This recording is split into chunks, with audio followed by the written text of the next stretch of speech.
नमस्कार, आप सब कैसे हैं? आई होप आप सब अच्छे होंगे। आपका स्वागत है आपके अपने YouTube channel आंशी Tiwari physical educator में। और आज मैं लेके आई फिजिकल एजुकेशन से रिलेटेड इम्पोर्टेंट क्वेश्चन जो आपके आगामी एग्जाम में बहुत ही योगदान देने वाला है।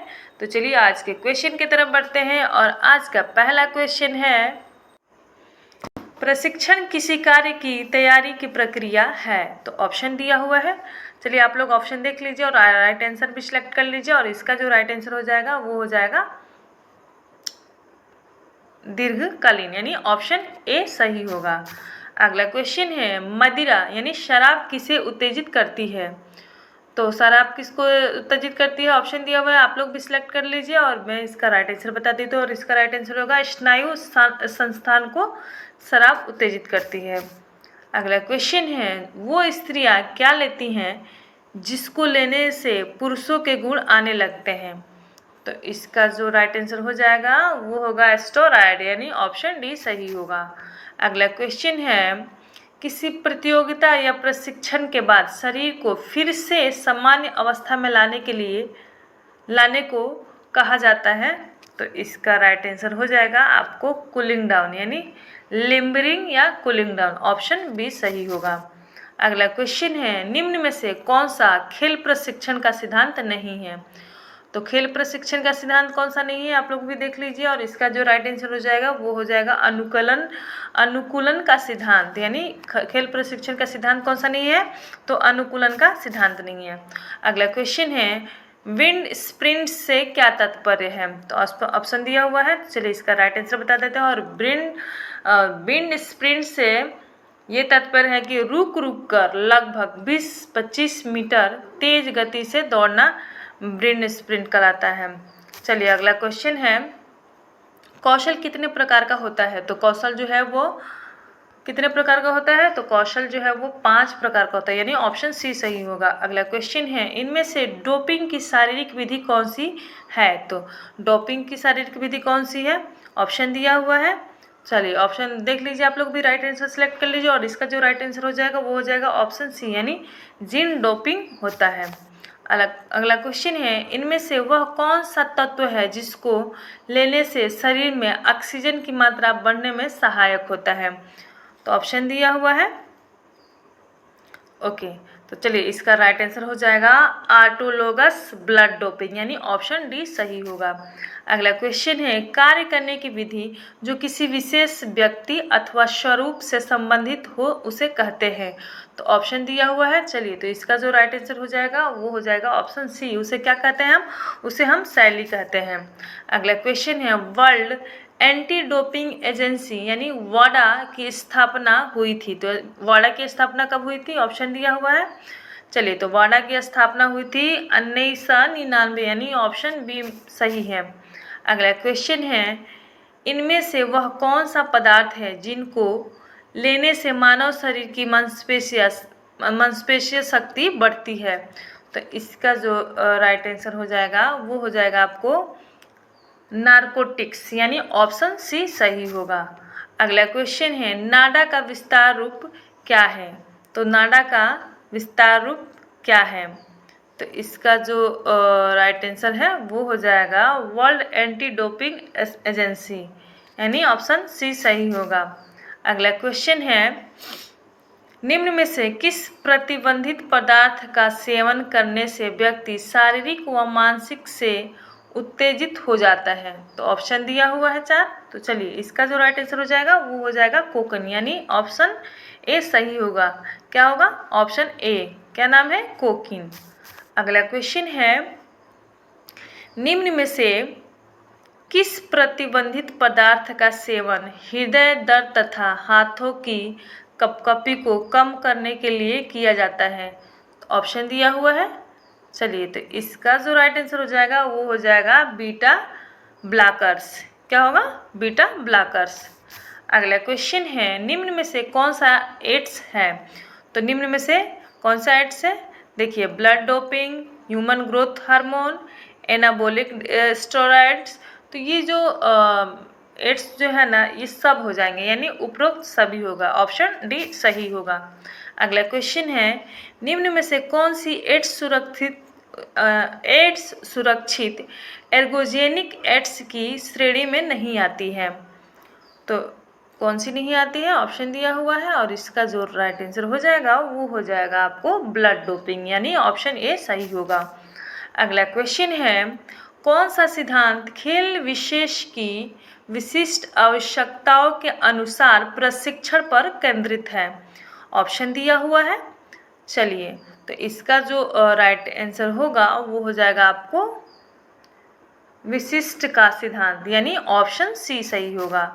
अगला क्वेश्चन है, शरीर के तापमान पर वार्म अप का क्या प्रभाव होता है? तो शरीर के तापमान पर वार्म अप का क्या प्रभाव होता है?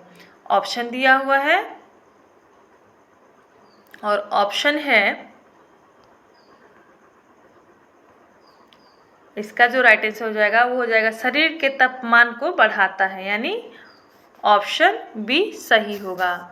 अगला क्वेश्चन है, निम्न में से कौन सा पदार्थ अल्कोहलनीय नहीं है? ऑप्शन दिया हुआ है और इसका जो राइट आंसर होगा वो हो जाएगा आपको marijuana, यानी ऑप्शन बी सही होगा। अगला क्वेश्चन है, अपने साथी प्रतिस्पर्धी को अनुचित तरीके से पीछे करने के प्रयास में एथलीट को नुकसान पहुंचा सकने वाली किसी विधि या पदार्थ का उपयोग कहलाता है? तो क्या कहलाता है? कहलाता है वो डोपिंग, यानी ऑप्शन डी सही होगा। इसका अगला क्वेश्चन है, साइकिलिंग करना, रस्सी कूदना, तैरना आदि तरह की क्रियाएं किस प्रकार की एक्सरसाइज कहलाती है? तो ये एक्सरसाइज कहलाती है आपको एरोबिक, यानी ऑप्शन सेकंड सही होगा। अगला क्वेश्चन है, ब्लड प्रेशर नापने के यंत्र को क्या कहते हैं? तो ब्लड प्रेशर नापने के यंत्र को हम कहते हैं स्फिग्मोमैनोमीटर, यानी ऑप्शन सेकंड सही होगा। अगला क्वेश्चन है, गति मापने का सूत्र है, तो गति मापने का क्या सूत्र हो जाएगा? चलिए, तो गति मापने का सूत्र हो जाएगा गति बराबर दूरी बटा समय, यानी ऑप्शन पहला सही होगा। अगला क्वेश्चन है, पैर व कमर की ताकत किस यंत्र से मापी जाती है? तो पैर व कमर की ताकत किससे मापी जाती है? ऑप्शन दिया हुआ है। चलिए, आप भी राइट आंसर सेलेक्ट कर लीजिए और इसका राइट आंसर हो जाएगा डायनोमोमीटर, यानी पहला ऑप्शन सही होगा। अगला क्वेश्चन है, वसा की मात्रा किस यंत्र से मापी जाती है? तो वसा की मात्रा किससे मापी जाती है? ऑप्शन दिया हुआ है 4। चलिए, इसका जो राइट आंसर हो जाएगा वो हो जाएगा स्किन फोल्ड कैलिपर। अगला क्वेश्चन है, लयबद्ध खींचना, लयबद्ध गति, बाउलिंग और बॉबिंग के साथ खिंचाव की मुद्रा को प्राप्त करने की विधि को क्या कहते हैं? तो प्राप्त करने की विधि को हम कहते हैं ब्लास्टिंग स्टेच विधि, यानी पहला ऑप्शन सही होगा। अगला क्वेश्चन है, कौन सी विधि लचीलापन को विकसित करती है? तो कौन सी विधि लचीलापन को विकसित करती है? तो देख लेते हैं कौन सी विधि लचीलापन को विकसित करती है। देखिए, लयबद्ध खिंचाव भी विकसित करती है, मंद खिंचाव भी विकसित करती है, मंद खिंचाव स्थिरता भी विकसित करती है। तो इसका जो राइट आंसर हो जाएगा वो हो जाएगा ऑप्शन डी, यानी उपरोक्त सभी। अगला क्वेश्चन है, अक्रियाशील लचीलापन कौन सी 2 प्रकार की है? ऑप्शन दिया हुआ है। चलिए, तो इसका राइट आंसर हो जाएगा ऑप्शन डी, यानी गतिशील लचीलापन और स्थिर लचीलापन दोनों ही है। अगला क्वेश्चन है, अक्रियाशील लचीलापन कौन सी 2 प्रकार की होती है? तो इसका जो राइट आंसर हो जाएगा वो हो जाएगा पहला डी, यानी गतिशील लचीलापन और स्थिर लचीलापन दोनों ही होगा। अगला क्वेश्चन है, लचीलापन यानी लचकता कितने प्रकार की होती है? तो लचीलापन जो है वो होती है आपको 2 प्रकार की, यानी सेकेंड ऑप्शन सही होगा। अगला क्वेश्चन है, शरीर या देह की मुख्य तौर पर सेल्डर द्वारा कितने और कौन कौन सी किस्में बताई गई हैं? तो कितने हैं? तो 3 है। कौन कौन सा है? एंडोमॉर्फ, मेसोमॉर्फ और एक्टोमॉर्फ, माने ये लास्ट ऑप्शन सही होगा, ये सभी। अगला क्वेश्चन है, खिलाड़ी के अच्छे प्रदर्शन के लिए चिंता का स्तर कितना होना चाहिए? तो खिलाड़ी के अच्छे प्रदर्शन के लिए हाई भी हो जाएगा तो नुकसान होगा, लो भी होगा तो नुकसान होगा, यानी इसका जो राइट आंसर होगा वो हो जाएगा बीच का। अगला क्वेश्चन है, एक खिलाड़ी को अपने अभ्यास से लगभग कितने घंटे पहले भोजन करना चाहिए? तो खिलाड़ी को अपने अभ्यास से लगभग 3 से 4 घंटा पहले भोजन करना चाहिए। चलिए अगला क्वेश्चन है, कौन सा समय कसरत करने के लिए श्रेष्ठ माना जाता है? तो कौन सा समय कसरत करने के लिए श्रेष्ठ माना जाता है? तो वो है सुबह। सुबह आपका सबसे ज़्यादा बेनिफिशियल होता है जब आप कसरत करते हैं तो। अगला क्वेश्चन है, बारंबारता पद्धति से निम्नलिखित को विकसित किया जाता है। तो बारंबारता पद्धति से किसको विकसित किया जाता है? स्पिरिट, एबिलिटी, एक्सप्लोसिव शक्ति और अधिकतम ताकत। तो इसका राइट आंसर हो जाएगा ऑप्शन डी, यानी तीनों सही है। अगला क्वेश्चन है, शक्ति सहनशीलता विकसित करने के लिए प्रशिक्षण की सघनता होनी चाहिए। तो कितना होना चाहिए प्रशिक्षण की सघनता? ऑप्शन दिया हुआ है, चलिए तो हो जाएगा आपको 40 से 60% होनी चाहिए। अगला क्वेश्चन है, तनाव बढ़ाने पर मांसपेशी की लंबाई कम होना कहलाता है। तो क्या कहलाता है?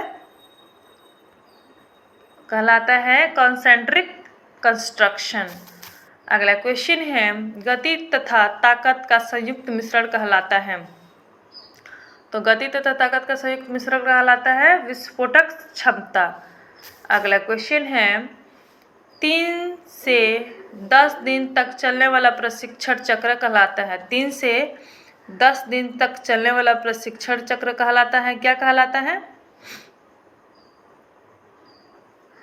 चलिए तो इसका राइट आंसर हो जाएगा माइक्रो चक्र। 3 से 10 दिन तक यानी छोटा सबसे हो जाएगा तो माइक्रो चक्र होगा। अगला क्वेश्चन है, 3 से 6 सप्ताह तक चलने वाला प्रशिक्षण कहलाता है। तो 3 से 6 सप्ताह तक यानी मीडियम वाला है तो ये हो जाएगा मेसो चक्र। अगला क्वेश्चन है, सबसे कम अवधि का प्रशिक्षण चलने वाला प्रशिक्षण कहलाता है। तो क्या कहलाता है? चलिए अभी इसके पहले मैं बताई थी आपको माइक्रो चक्र। अगला क्वेश्चन है, सबसे लंबी अवधि का प्रशिक्षण चक्र क्या कहलाता है? तो सबसे लंबी अवधि का प्रशिक्षण चक्र कहलाता है